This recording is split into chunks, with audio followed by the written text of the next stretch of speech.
Welcome to English Fluency Center. Muhawe ikaze kuri shene yitwa English Fluency Center. Today I'm here to teach you conversations.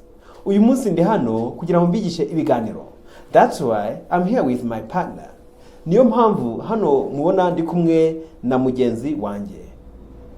Can you introduce yourself to the audience, please? Thank you.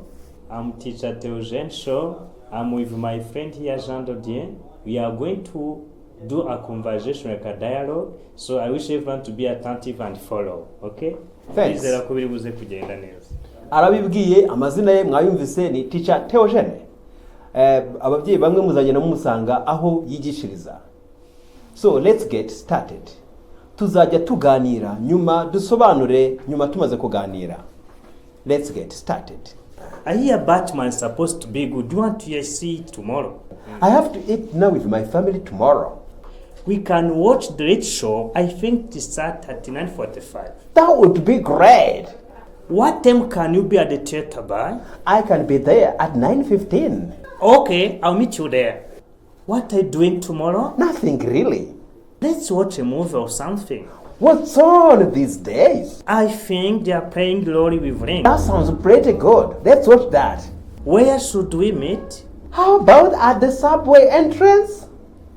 All right, I'll meet you there at 1 o'clock. Hi, Steve. What are you doing these days? Just working, the same as usual. Have you seen Shuri? No, I haven't seen that yet. Let's go watch it tomorrow. It is a weekend to take a break. Well, to think of it, that sounds great. I'll give you a call tomorrow afternoon. I'll let you know. Okay, I'll see you tomorrow. See you? What should we do this Saturday? Rocky 6 is supposed to come out this Friday. Yeah, but I don't know if it is going to be any good. The only reason I want to see it is because I have seen the previous 5. True. Okay, let's see it on Saturday. How about the hookup for lunch at 12? And then go see the movie afterwards. Sound like a plan. Let us meet in front of Tower Records at 12 o'clock. I hear Batman is supposed to be good. Numva Batman igomba kuba ariyo nziza. Do you want to go see it tomorrow? Ese ushaka kuzajya kuyireba ejo? I have to eat dinner with my family tomorrow. Ngomba gusangira ibya nijoro n'umuryango wanjye ejo. We can watch the Late Show. Dushobora kureba indi ya nyuma. I think it starts at 9:45. Ndatekereza ko izatangira 3:45. That would be great. Ibyo byaba ari byiza. What time can you be at the theater by? Ni gihe ki se utarenza wageze kuri iyo nzu berekaniraho filimi? I can be there by 9:15. Shobora kuba ndiyo bitarenze 3:15. Okay, I'll meet you there. Sawa, nzagusangayo. Conversation 2. Ikiganiro cya kabiri. What are you doing tomorrow? Ejo uzakora iki? Nothing really. Mu by'ukuri ntacyo. Let's watch a movie or something. Reka tuzarebe filimi cyangwa ikintu runaka. What's on these days? Hariho iki muri iyi minsi?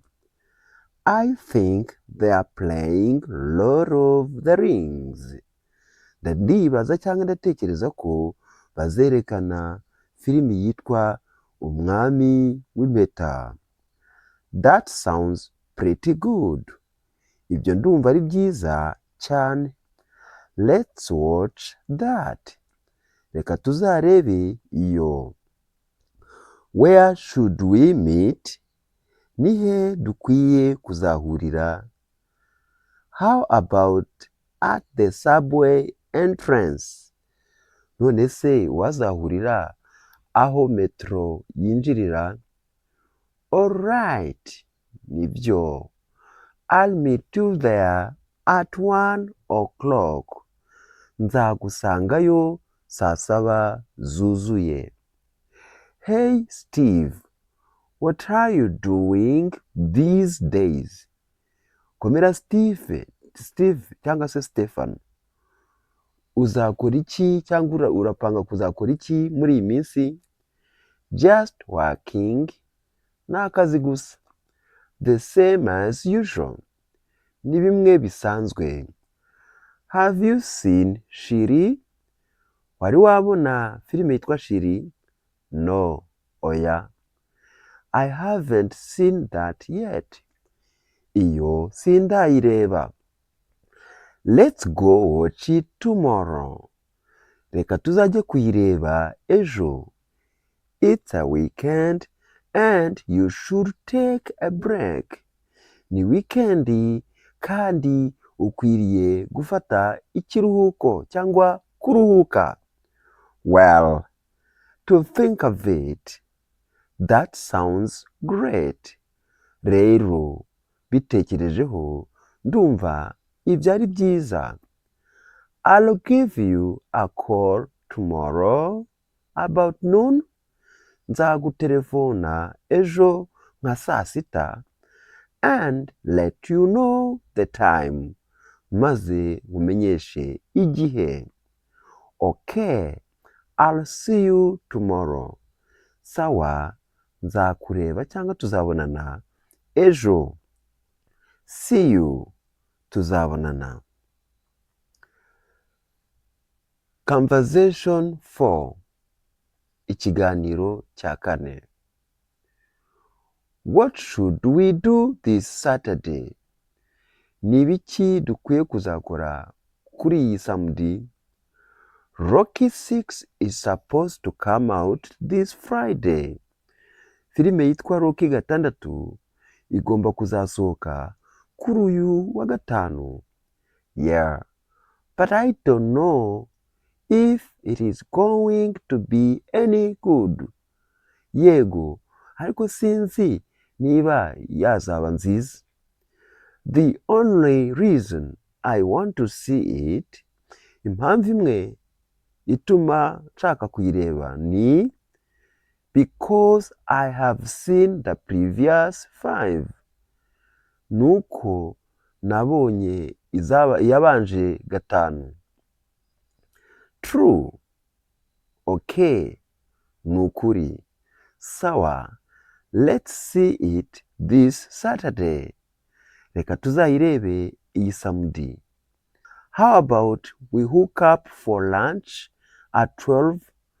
None se twazabanje tukagira aho tunyura twinyabya tugasangira ibya saa 6 mu kadomo. And then go see the movie afterwards. Nuko tukazajya kureba filime nyuma yaho.